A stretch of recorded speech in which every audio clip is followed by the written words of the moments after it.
Shqipëria ka mbajtur gjallë ëndrrën e saj për një kualifikim historik në botror, duke siguruar praninë në fazën play-off kontinental për të siguruar një vend në aktivitetin e vitit të ardhshëm.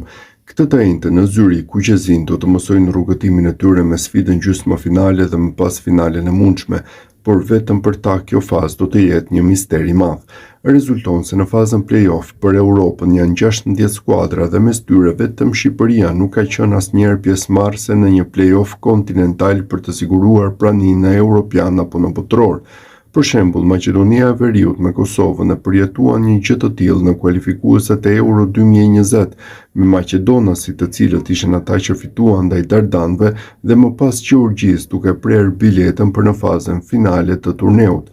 Ashtu si ata, të gjitha ekipet e tjera kanë qenë të pranishme, duke fituar apo humbur një ndeshje gjatë historisë së tyre.